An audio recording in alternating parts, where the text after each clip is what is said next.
Oh my gosh. Happy New Year, everybody. You know what time it is. It's Friday with yours truly, Alyssa Campo of Astromadeus. Happy New Year, you guys. Oh my gosh. It's 2026, the year of the fire horse.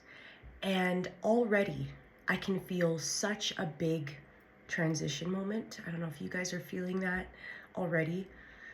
But my gosh, stepping into this new year, you guys, I feel so excited and eager. And it's okay if everybody's not on that same page. You know, the new year brings out all kinds of interesting emotions and kind of a relationship dynamic with our sense of discipline or where we have Capricorn in our chart.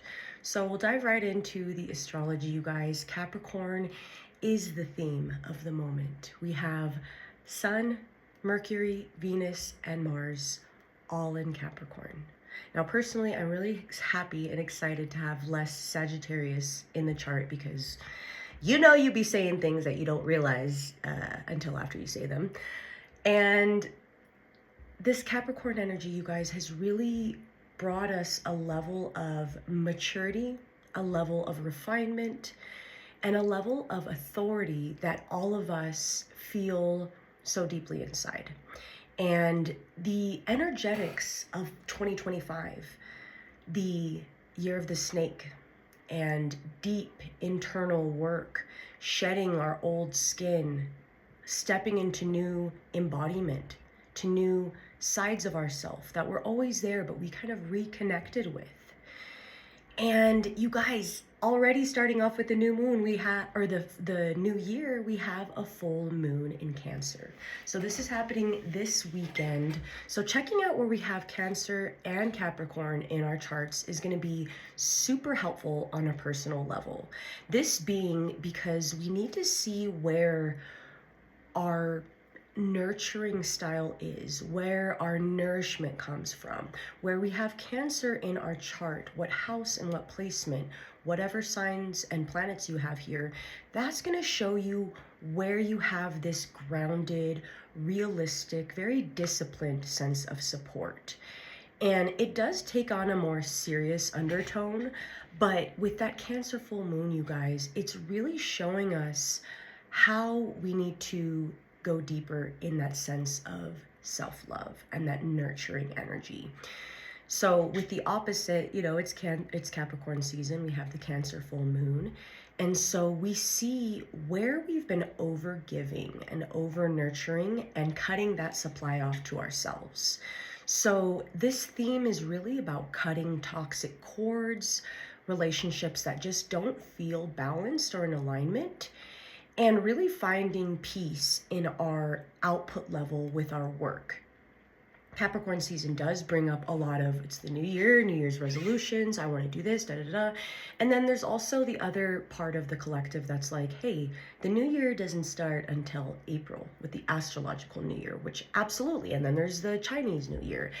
And whatever season that you internally feel, the whole message of wintertime and of Capricorn season is learning to become in sync with the rhythms of nature. And in this season where we basically are the nature, right? We have to see what our inner landscape is, and we have to see what those needs are, because when we neglect that, there's this resentment that starts to build, and it really starts to kind of go into our relationships, and we don't know where that's coming from necessarily. It just shows up as anger, as misdirected, frustration, or as miscommunications. And this is really important to work at right now, you guys, because we have these preview energies already of a couple of our outer planets moving, and that's going to be so big for the collective. We have Saturn and Neptune moving from Pisces to Aries. So that in itself is literally this completion cycle of the Pisces story, of our previous ways that we may have self-sabotaged, been escaping, been not realistic, or really not in tune with our spiritual needs.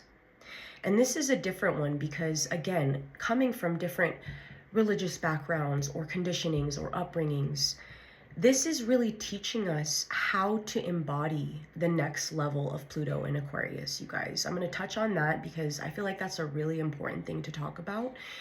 Because with this new year and this new energy that we're feeling, you know, this really is a time for visionaries and for the rebels and kind of those that have felt like, when is my wisdom and my work going to be applied? And when is it going to be really needed? And right now we're finding certain relationships falling off and then certain relationships coming on very strongly and feeling so good and so in alignment.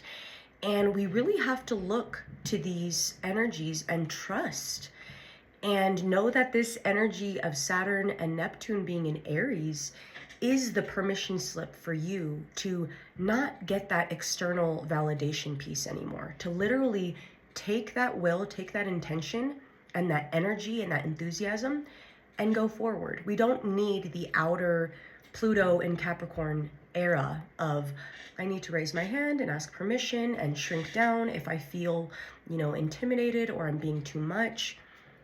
Those days are over, baby girl. So literally, we need to, and for me, I have my North Node in Aquarius, you guys. So I have a 2-degree North Node in Aquarius. Pluto is now 2 degrees into Aquarius. So for me, I'm like, holy crap. Like, it's time. There's so much feeling of, wow, finally the moment.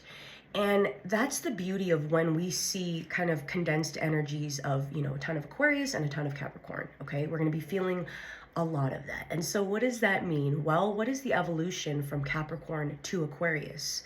Well, it's learning where we might be a little bit too rigid, a little bit too serious, and where we need to kind of break free of that and be a little bit different and be a little bit unique. Still very solution oriented, but on a very different level, not coming so much from authority, but coming more so from this very intellectual, electric, otherworldly almost energy. And that's so Aquarius. So this Pluto is teaching us, and it's moving through the first house, you guys. So it's really about rebirth and reconnecting to our old identities in a different and healthy way, meaning reconnecting with passions in a different way, using our wisdom in a different way, and being more of these ethical architects, right?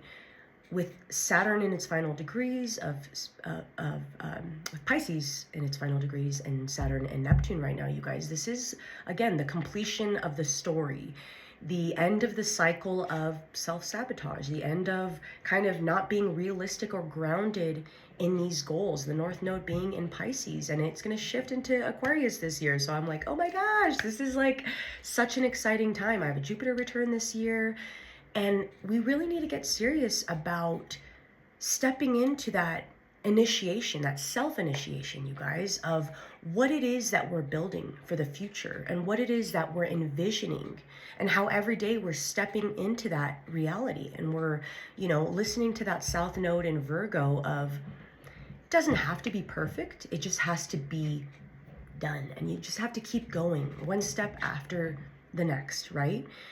And so look to your North Node also, you guys. Look to where you have your North Node. This is going to show you your purpose, your direction, where the comfort zones that you need to leave, and the energies that you're meant to work with. So for me, I'm like, okay, it's time to step into that humanitarian energy, that common goal and vision, and really building something different and unique and beneficial to the whole, right? Everybody in the planet, the whole world.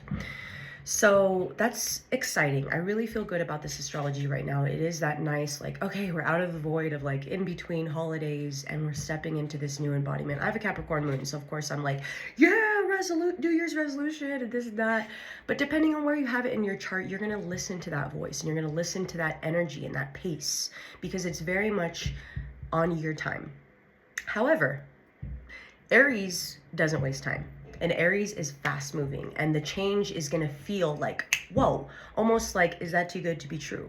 But thankfully, we still have so much in that Pisces energy that's showing us that spiritual discernment and that, you know, really kind of tying those loose ends and saying goodbye to a certain chapter, goodbye to old versions of ourselves. What else, you guys? I mean, that full moon coming up this weekend is really going to be sweet and tender with that Capricorn energy, with that beautiful Aquarius energy that we're moving into. And I'm just super excited. I'm so excited to see what each of you birth this year and what you're moving towards and the connections that feel good for you, you know. And it's a good time to journal and express yourself with where you're at and what you envision yourself moving forward to. It's not so much about the action space right now, it's more so about the intentionality and the visions. But definitely be very intentional about the plans that you're making and about the steps that you're taking and the people you're connecting with right now, because it is setting the tone for this beautiful Fire Horse 2026. Yeah, baby. I'm so grateful for your presence here, you guys. You're so amazing. I'm so grateful to do these every week and just deepen our collective astrology awareness and how we can really step into that next level of embodiment. So you know where to find me if you need a personal reading. You guys are absolutely amazing. I've still got that sale going on too, so take advantage of that. And love you guys. I will see you on the next forecast. Bye.